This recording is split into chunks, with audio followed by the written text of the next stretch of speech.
November 2, 2026, barangay at SK election. Saan papunta ang mga tao? Sa sementeryo o sa presinto? Yan ang sabi ni Madam Amy Marcos.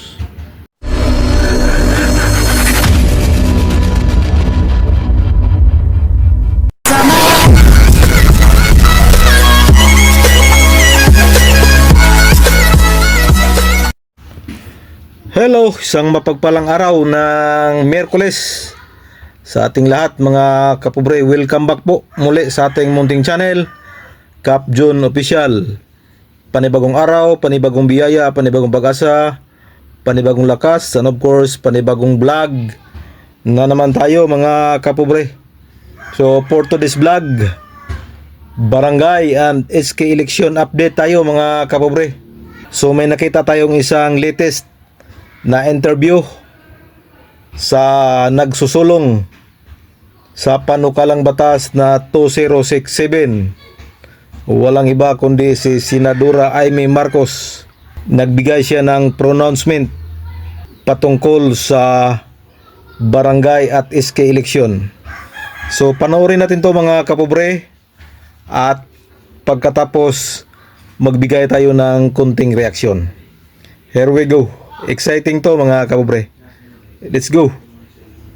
Andito na naman ako, nagpapapostpone na naman ang barangay election para yan lang yung trabaho ko. Pero actually, I think a national state of emergency has already been called.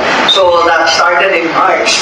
And then it doesn't look like even the end of the Iran war will bring us back to lower gasoline costs. So the crisis will continue. Yung state of emergency natin, hindi tayo sigurado hanggang kailan yan. So, palagay ko, that's a very, very serious consideration. And also, the new law already says that the barangays have 4 years as their term. So let's just comply with the 4 years at the very least.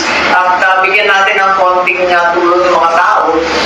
Grabe pa, kung bakit yung date, nakakaloka yung date, sa totoo lang, bakit yung All Souls Day, November 2, mahihilo ka kung botante ka, saan ka pupunta? Presinto o semeteryo? Balik sa presinto, sa semeteryo. Sino boboto? Buhay o patay? Ano ba yun? So, it's very difficult. And also, in the case of COMELEC, they will be handling the very first farm election. Alam naman natin, ang farm election, ibang level. Nagkakaroon ng military encounter, may bomba ka naririnig. Siyempre, we are praying that will not be the case, but everyone is on red alert and very careful. We have also postponed the farm election 3 times. Back to back, October farm election, wala pang isang buwan, November 2, barangay election. The elections are different. One is automated, the farm, the other one is manual.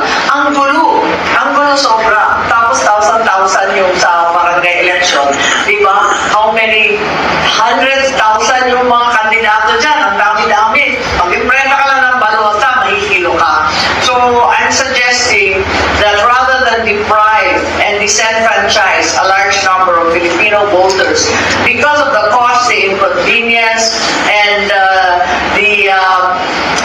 pressure of participating in barangay elections, we should just postpone it given the state of emergency of our country as well as of the pocketbooks of the ordinary citizen. So yan po ang panayam kay Madam Amy, at ibinida pa niya na ito na naman daw siya magpo-postpone ng barangay at SK election. Proud pa si Madam Amy. At dinagdag pa niya na nakakaloka daw yung pizza ng eleksyon dahil November 2, 2026, at yan daw ay araw ng mga patay. Saan daw pupunta ang mga tao? Sa presinto o sa sementeryo daw? Nakalimutan yata ni Madam Amy na siya ang nagpanukala niyan. Nakalimutan na yata ni Madam Amy na sila ang gumawa sa batas na yan. At pinitisyon pa nga ito ni Atty. Macalintal dahil yung November 2, 2026 ay araw ng mga patay. Kaya sabi ni Atty. Makalintal, hindi daw pinag-aralan ng mga mamabatas ang pizza na yan. Tapos ngayon sinabi ni Madam Amy na nakakaluka dayong pizza November 2. Samantalang yun ang kanilang ginawang batas. Nakakatawa at nakakaluka rin itong si Madam Amy, mga kapobre.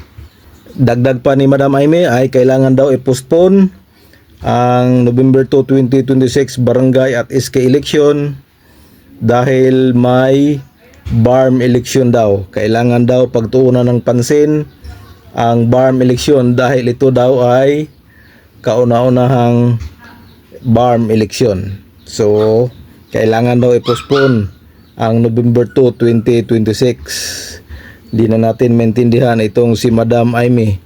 Yun din ang kanyang dahilan dati noong December 5, 2025 na postponement dahil daw may BARM election. So ito na naman ngayon, mga kapobre. Binalik na naman niya ang kanyang dahilan. Dinagdag pa ni Madam Amy na may dineclare na daw na emergency crisis. Kaya kailangan i-postpone ang barangay at SK election. At kahit na daw medyo humupa na ang tensyon sa Iran, pero hindi pa daw alam kung kailan magiging normal ang sitwasyon. So, mas mabuti daw i-postpone ang barangay at SK election para bigyang pansin ang krisis na nangyari ngayon, mga kapobre.